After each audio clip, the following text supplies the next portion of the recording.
దేవునికి స్తోత్రము. క్రీస్తునందు ప్రియ దేవుని బిడ్డలారా, ఈ ఉదయకాల సమయంలో కూడి వచ్చిన మీ అందరికి ప్రభువైన యేసుక్రీస్తు పేరిట శుభాభివందనాలు. యూట్యూబ్ ద్వారా వాక్యం వింటున్న దేవుని పిల్లలకు ప్రభు పేరిట శుభాభివందనాలు. షాలోం, సమాధానము, ఆశీర్వాదం మనందరికీ కలుగును గాక. ఆమేన్.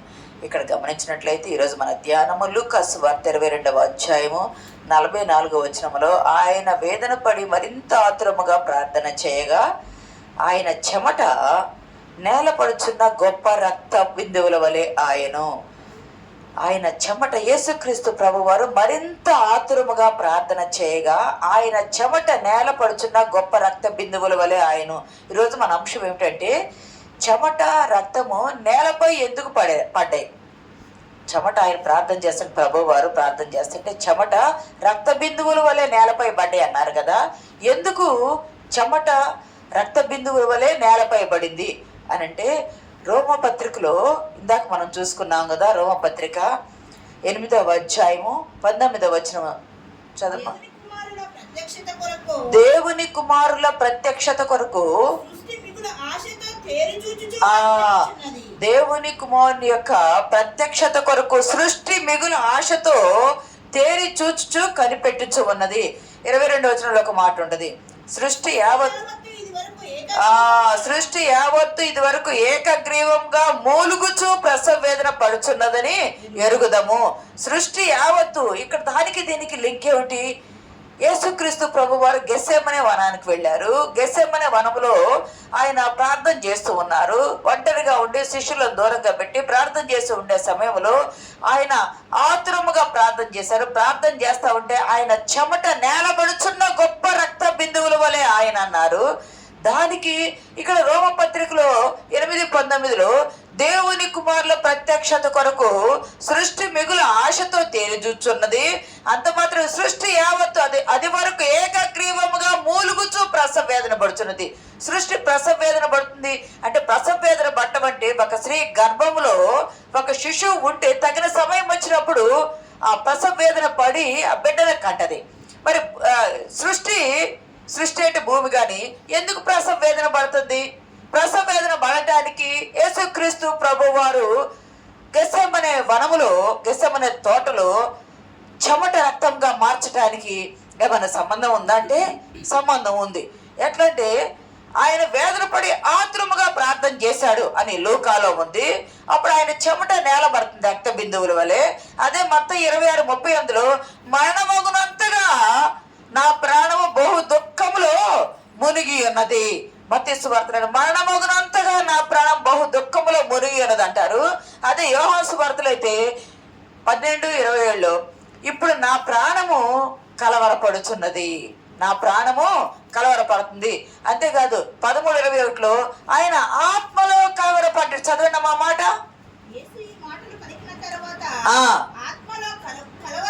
యేసుక్రీస్తు ప్రభు వారంట గెత్సేమనే వనములో ఆత్రముగా ప్రార్థన చేస్తే చెమట నేలబడుతున్న గొప్ప రక్త బిందువులు అయినవి. మరణమగునంతగా నా ప్రాణము బహు దుఃఖములో మునిగినదని మత్తయి సువార్తికుడు చెప్పాడు. యోహాను సువార్తలో ఇప్పుడు నా ప్రాణము కలవరపడుచున్నది. అప్పుడెందుకు కలవరపడాలా? ఇప్పుడు నా ప్రాణము కలవరపడుచుంది. ఆత్మలో ఆయన కలవరపడ్డాడు. గమనిస్తే ఆత్మలో కలవరపడితే లూకాసు వార్త 22:53కి వచ్చేటప్పటికి ఏమైందయ్యా అంటే, బందిపోటు దొంగను పట్టుకోవడానికి వచ్చినట్టు చదవండి అమ్మ మాట. అనుదినము మీ చెంత దేవాలయములో బోధించు ఉన్నప్పుడు మీరు నన్ను పట్టుకోలేదు.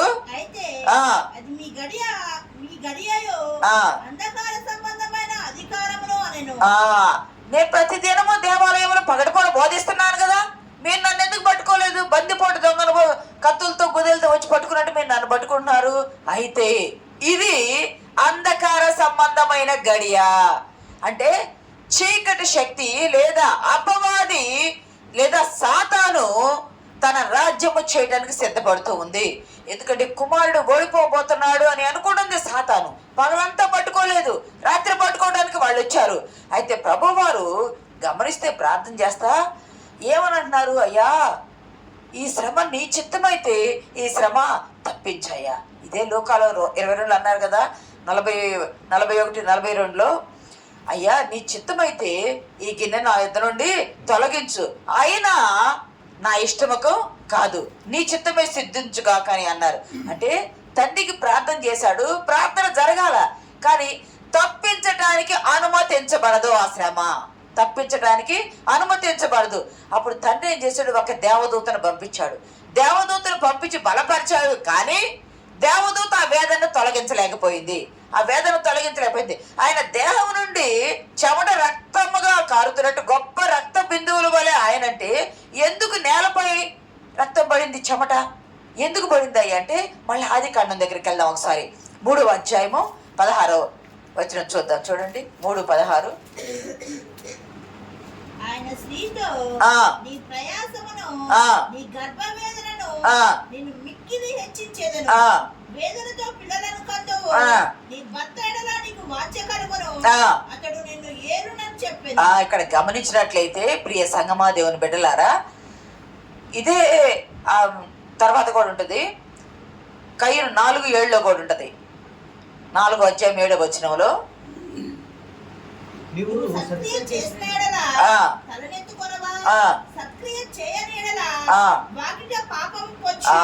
ఇక్కడ గమనిస్తే చెమట యేసుక్రీస్తు ప్రభువారు చెమట నేలబడటానికి, ఇక్కడ ఆదాము అవ్వను శిక్షించడానికి సంబంధం ఉందా అంటే ఉంది. దేవుడు ఏం చేస్తాడు? అవ్వమ్మతో, నువ్వు తినవద్దన్న పండు మీరు తిన్నారు కదా, నీకు గర్భవేదన ప్రసవ వేదన హెచ్చించేదను అంటే నీకు గర్భవేదన ఉండదని చెప్పాడా ప్రభువారు? దేవుడు చెప్పాడా? చెప్పాల. గర్భవేదన ఉంటది, కానీ దేవుడి సమయం ఇచ్చినప్పుడు ఉంటది, కానీ దాన్ని హెచ్చిస్తానంటున్నాడు. దాన్ని హెచ్చిస్తానని చెప్పి దేవుడు అన్నాడు. రెండోది, నీ భర్త ఎడల నీకు వాంఛ కలుగును, అతడు నిన్నేం చేస్తాడు? ఏలతాడు. ఎందుకు వాంఛ కలిగింది అని అంటే గమనిస్తే, అవ్వేమో ఆదాము ప్రక్కటెముక నుండి తీయబడింది. ఆదాము ప్రక్కటెముక నుండి తీయబడింది. ఆదామేమో మన్ను నుండి భూమి నుండి తీయబడ్డాడు. ఆదాము ఎక్కడ? భూమి నుండి తీయబడ్డాడు. గమనిస్తే అవ్వకు 2 వచ్చినాయి శిక్షలు, ఆదాముకు కూడా వచ్చినాయి. ఆదామును బట్టి భూమి శపించబడింది, ఆదామును బట్టి భూమి శపించబడింది. ఆదాము కూడా మాకు శిక్ష అయ్యింది. భూమి ఎందుకు శపించబడింది? ఆదామును బట్టి. ఆదాము మన్ను నుండి తీయబడ్డాడు, భూమి నుండి తీయబడ్డాడు. ఆ మన్ను తడిపి మట్టి బొమ్మ చేసి దానిలో ఆయన నటులో జీవవాయువును ఊది జీవాత్మ చేసి నరునిగా చేశాడు. అంటే మొదటి మానవుడు భూమి నుండి వచ్చిన ప్రాణి, భూమి నుండి వచ్చిన ప్రాణి జీవించాడు, కానీ యేసుక్రీస్తు జీవింపు చేయు ఆత్మ. అయితే ఇక్కడ గమనిస్తే, నీ భర్త ఎడల నీకు వాంఛ కలుగును, నీకు ప్రసవ వేదన హెచ్చించదును. ప్రసవ వేదన హెచ్చిస్తే అంటే మరణం దాకపోయి బ్రతకటము. రెండవది, నీ భర్త ఎడల ఎందుకు నీకు వాంఛ కలిగిద్దా అంటే నువ్వు అతని ప్రక్కటెముక నుండి తీయబడ్డావు. ప్రక్కటెముకకి ఎంత దగ్గరగా ఉంటావో పాపము నీకు అంత దగ్గరగా ఉంది. తినవద్దన పండు తిన్నావు కదా, భర్త ఎముక కదా, నువ్వు ఎముక తన ప్రక్కలోనే ఉంటది కదా, అంత దగ్గరగా నువ్వు తీయబడ్డావు కదా, అంత దగ్గరగా పాపం పొంచి ఉంటది. కయ్యూనుతో ఏమంటాడు? కయ్యూనా, నువ్వు సత్క్రియ చేసిన నీ ఎత్తుకొనవా పాపము పొంచి ఉంటది, పాపము నిన్ను ఏలిద్ది, నీ భర్త నిన్ను ఏళ్తాడు అని స్త్రీతో అన్నాడు. ఎందుకు ఏళ్తాడన్నాడు? పాపం ఉన్నది కాబట్టి ఏళ్తున్నాడు. సత్క్రియ చేస్తే, మంచి క్రియ చేస్తే తలెత్తుకుంటాడు. నువ్వు తలెత్తుకోలేకపోతున్నావు అంటే అర్థం ఏమిటి? నీలో పాపం ఉంది. పాపం ఏం చేస్తుంది? దేవుడు లోకాన్ని ఏలమని వీళ్ళని చేస్తే లోకము వీళ్ళని ఏలేటట్టు, పాపము వీళ్ళని ఏలేటట్టు సత్క్రియ చేయకుండా ఉన్నారు. పాపం ఏం చేస్తుంది? ఏళ్తుంది. ఎట్లా ఏళ్తుంది అంటే మానవుల్ని పాపం అంటే ఒక సింహము ఒక చిరుతపులు వేటాడేటానికి పొంచి ఉంటది కదా, పొంచి ఉన్న రీతిగా పాపము మనుషుల్ని ఎప్పుడు పట్టుకోవాలని పొంచి ఉండి వేటాడుతుందంట. సింహము నోటికి ఎర దొరికినట్టు పాపపు నోటికి ఎరగా కాకుండా జాగ్రత్తగా కాపాడుకోవాలా. అయితే గమనించినట్టయితే మనము పాపానికి వాంఛగలుగుతుంది, స్త్రీకి వాంఛగలిగింది కదా ప్రకటెముక కాబట్టి పాపానికి వాంఛగలుగుతుంది. ఎందుకంటే ఆ పాపము మానవుని దేహంలో ఉంది, మానవుని దేహంలో ఉంది కాబట్టి వాంఛగలుగుతూ ఉంది.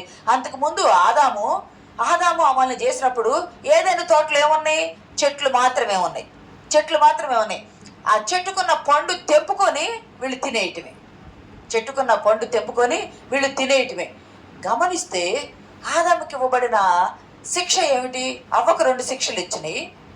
సర్పము శపించబడింది, భూమి శపించే శాపము సర్పానికి భూమికి వచ్చింది ఆదామును బట్టి. అంతకుముందు మంచిగా చెట్లే ఉన్నాయి, కానీ శపించబడిన తర్వాత ముళ్ళ తుప్పలు గచ్చపొదలు వచ్చినాయి. ముళ్ళ తుప్పలు గచ్చపొదలు. యేసుక్రీస్తు ప్రభు వారికి ముళ్ళ కిరీటం ఎందుకు పెట్టారో చెప్పుకున్నాం. శపించబడిన భూమి మీద వచ్చిన ఆ ముళ్ళ తుప్పలు ముళ్ళ కిరీటం యేసుక్రీస్తు ప్రభు వారికి. ఆ ముళ్ళ తుప్పలు యేసుక్రీస్తు ప్రభు వారికి శిరస్సున, ఎందుకంటే తలంపు వచ్చింది కదా, ఆ శిరస్సున ముళ్ళ కిరీటము పెట్టబడింది. గమనిస్తే అంతకుముందు పళ్ళు కోసుకొని తినటమే, కానీ ఇప్పుడు ఆదాముకు ఇవ్వబడ్డటువంటి శిక్ష ఏమిటయ్యా? శిక్ష కాదు, శిక్ష పాపం కాదు, శిక్ష ఏమిటయ్యా అంటే నీవు నీ చెమట ఓడ్చి, నీ నడుము వంచి నువ్వు చెమట ఓడ్చి నువ్వు భూమిని పండించాలా. అప్పుడేమైనా వస్త్రాలు ఉన్నాయా చెమట గారితో తుడుచుకోవడానికి? లేదు కదా. చెమట వచ్చినప్పుడు తీసి నేలనెయ్యాల. చెమట ఎక్కడ దడవాలా? నేలను దడవాలా, భూమిని దడపాలా. కాబట్టి ఆదాముకి ఇవ్వబడ్డ శిక్ష ఏమిటంటే నీవు చేసిన పాపానికి ప్రతిఫలంగా నిన్ను బట్టి భూమి శపించబడింది.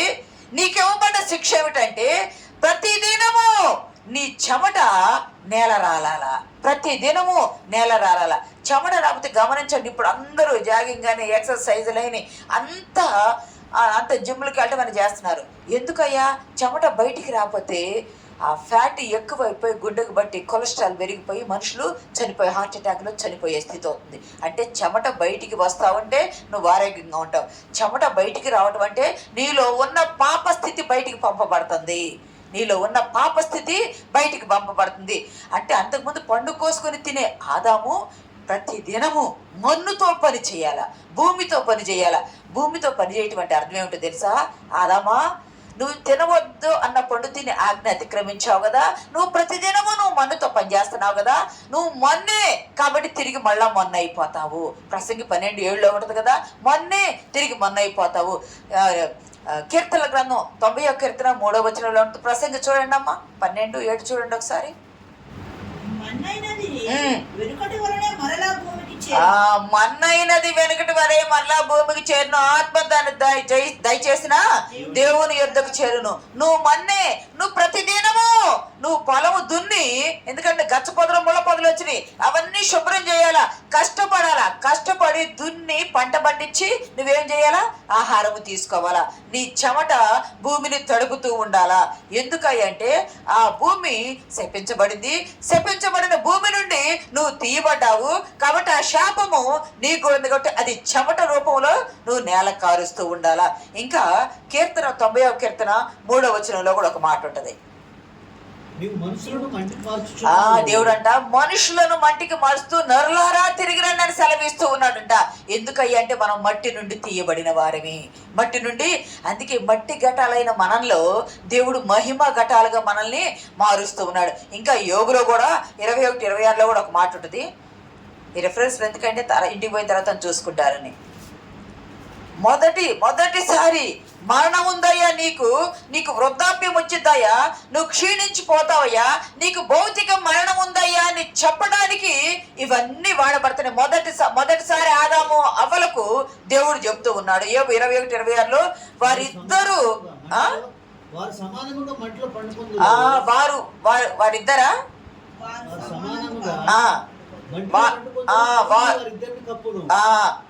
వారిద్దరు వారు సమానముగా మంటిలో పడుకుందురు, పురుగులు వారిని కప్పును. వారి ఇద్దరున్నారు అక్కడ. ఇద్దరు అంటే ఆదాము అవ్వలు ఇద్దరు సమానముగా మంటిలో పడుకుందురు. ఎందుకంటే మట్టి నుండి తీయబడ్డాడు ఆదాము నుండి తీయబడింది అవ్వ.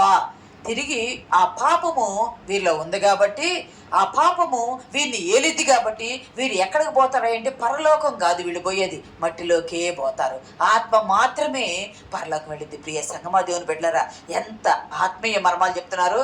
ఆదాముకు అవ్వకు శాపాలు లేవు, శిక్షలోనే ఆ శిక్షలు భరించాల. అందుకని రోమాపత్రికలు ఉన్నారు కదా, సృష్టి యావత్తు దేవుని కుమారుని ప్రత్యక్షత కొరకు మిగుల ఆశతో తేరి చూస్తున్నది. ఎందుకు సృష్టి యావత్తు అంటే భూమి శపించబడింది కదా, శాపాలు సర్పానికి వచ్చినాయి, మనుకు వచ్చినాయి, భూమికి వచ్చింది కదా. కానీ భూమిలో నుండి తీయబడ్డ ఆదాముకు శిక్ష వచ్చింది. ఆ శిక్షే, ఆ పాప శిక్షే చెమట. ఆ పాప శిక్షే చెమట. ఆ పాపము చెమట రూపంలో నేలను తడపాల. అది ఆదామునకు వేసిన శిక్ష. అయితే రెండవ ఆదాముగా 1 కొరింథీ పత్రిక 15వ అధ్యాయం 45వ వచనం చూడండి. ఆదామును మొదటి మనుషుడు జీవించు ప్రాణి ఆయనని వ్రాయబడి ఉన్నది. కడపటి ఆదాము జీవింపచేయు ఆత్మ ఆయన. ఇందు విషయమై ఆదాము జీవించు ప్రాణి ఆయను. జీవించే ప్రాణి అయ్యాడు, కానీ మనలో కలిసిపోతాడు. కానీ రెండవ ఆదామైన యేసుక్రీస్తు ప్రభువారు జీవింపచేయు ఆత్మ ఆయను. ఇక్కడ రెండవ ఆదాముగా యేసుక్రీస్తు ప్రభువారు భూమి మీదకి వచ్చాడు. మొదటి మానవుడు పాపము చేసి పాపపు శిక్షగా చెమట నేలను తడపాలా, కానీ రెండవ ఆదాముగా యేసుక్రీస్తు ప్రభువారు కూడా భూమి మీదకే వచ్చి మనుష్య కుమారునిగా పుట్టి దాసుని స్వరూపం ధరించుకొని రిక్తునిగా చేసుకున్నారు. ఆయన ఎందుకు వచ్చాడంటే మొదటి మానవునికి వేయబడిన శిక్ష పాప ఫలితము అనుభవించి పాప విమోచన చేయడానికి ఈయన వచ్చాడు. కాబట్టి సృష్టి యావత్తు ఏకగ్రీవంగా ఎదురు చూస్తుంది. ఎవరి కొరకయ్యా? మనుష్య కుమారుడు ఎప్పుడు వస్తాడయ్యా? భూమి అయిన సృష్టిలో భూమి అయిన మేము శపించబడ్డాము. శాప విమోచన ఎప్పుడు అయ్యిద్దయ్యా అంటే పరలోకము నుండి దిగి వచ్చిన నరావతి అయిన యేసుక్రీస్తు ప్రభు వారు తన రక్తము చిందించి నేల మీద ఒలికించినప్పుడు మాత్రమే ఆ పాప విమోచన, శాప విమోచన పోతుంది. అందుకనే గెస్సేమనే వనములో యేసుక్రీస్తు ప్రభువారు గమనించండి. అసలు ఏదేను అంటే ఆనందము, సంతోషం. ఏదేను అంటే ఆనందము, సంతోషము. కానీ గెస్సేమనే అంటే గానుగా, పెండబడుట. గానుగంటే అసలు సృష్టి క్రమము మొదలైంది ఏదేను తోటలో. ఏదేనులో మొదలైంది. ఏదేనులో ఆ దేవుడు ఆదామును చేసి తీసుకెళ్ళి ఏదైనా తోట వేసి ఏదైనా తోటలో పెట్టి మీరు కొనసాగించండి అని ఆశీర్వాదం ఇచ్చాడు.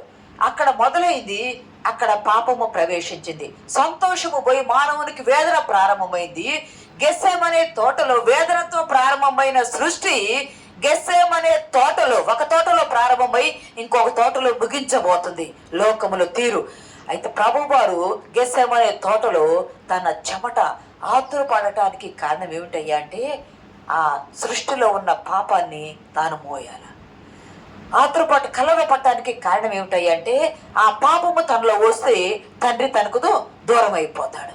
ఎందుకు ఆయన అంత వేదన పడుతున్నాడు అంటే ఆ పాప భారం అంతా తాను తన మెత్త మీద పోస్తే తండ్రి సహవాసము విడిచిపెట్టి పాపిగా అవుతాడు. పరిశుద్ధుడు పాపిగా అవుతాడు.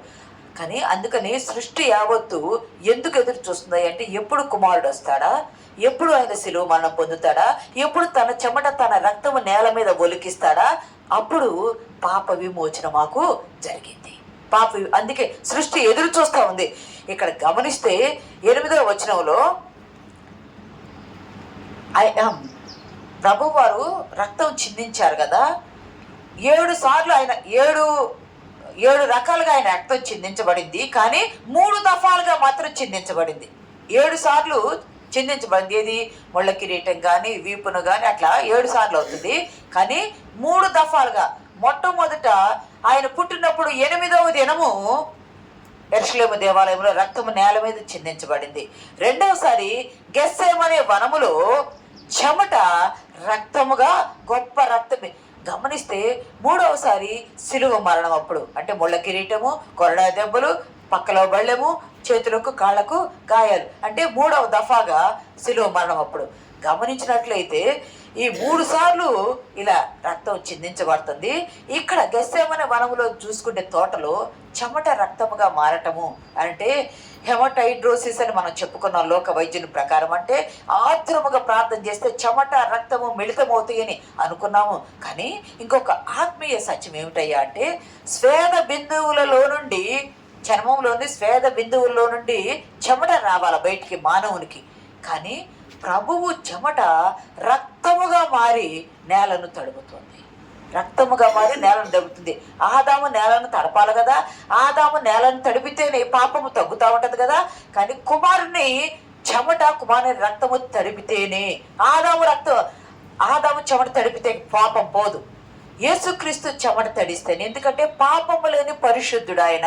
పాపము లేని పరిశుద్ధ చెమట, పాపము లేని పరిశుద్ధ రక్తము నేలను పడుతుంది. కాబట్టి దానివల్ల ఆ తడపటం వల్ల ఏమవుతుంది అంటే పాపానికి ఫలితము శిక్ష ప్రభువారు అనుభవిస్తున్నారు. ఆదామునకు ఫలితము శిక్ష ప్రభువారు అనుభవిస్తున్నారు. మొదటి ఆదాము శిక్ష రెండవ ఆదాముగా యేసుక్రీస్తు ప్రభువారు మోస్తూ ఉన్నాడు. ప్రియ సంగమా, దేవుని బిడ్డలారా, పాప విమోచన యేసుక్రీస్తు రక్తము ద్వారానే. యేసు రక్తము ప్రతి పాపము నుండి మనల్ని పవిత్రులుగా చేయను. మొదటి యోహాను 1:7-9 దాకా అంటారు కదా. ఆ రక్తము లేనిది పాప విమోచన కలగదు. కనుకనే గెత్సేమనే వనం అంటే ఎందుకయ్యా అంటే, ఆ గెత్సేమనే వనం ఒలివ తోటలో కదా, ఆ ఒలివ కాయలు రాతి మీద రాయబడి ఎలాగ మెత్తగా నలిగిపోవాలో యేసుక్రీస్తు కూడా పాపముతో అలాగ అణచబడుతున్నాడు. పాపంతో అణచబడతాడు అంటే పాపంతో పెండబడుతున్నాడు ప్రభువారు.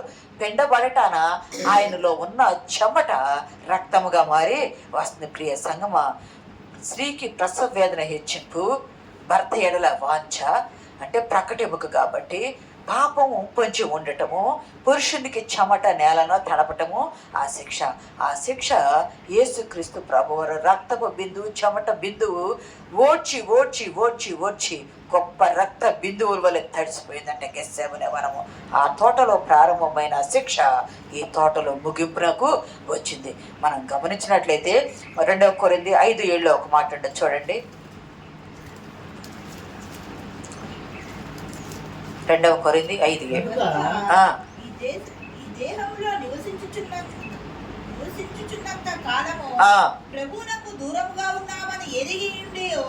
గమనిస్తే ఈ దేహములో ఏముంది? పాపం ఉంది. ఈ దేహములో మనం నివసించుచూ ఉన్నంత కాలము మనం ప్రభువునకు దూరంగా ఉంటాము. మరి ఎప్పుడయ్యా దగ్గరయ్యేది అంటే ప్రభు రక్తముతో కడగబడ్డప్పుడు మాత్రమే. రక్తంతో కడగబడ్డప్పుడు. అందుకనే పాపాన్ని బట్టి సృష్టి యావత్తూ శపించబడింది కదా. శపించబడిన సృష్టి మిగుల దేవుని కుమారుని ప్రత్యక్షత కొరకు ఎదురు చూస్తుందట. ఆయన చెమట పెండబడి, ఆయన రక్తము పెండబడి నేలను తడిపితే మాకు విమోచన. ఆ రక్త ప్రోక్షణ మాకు విమోచన.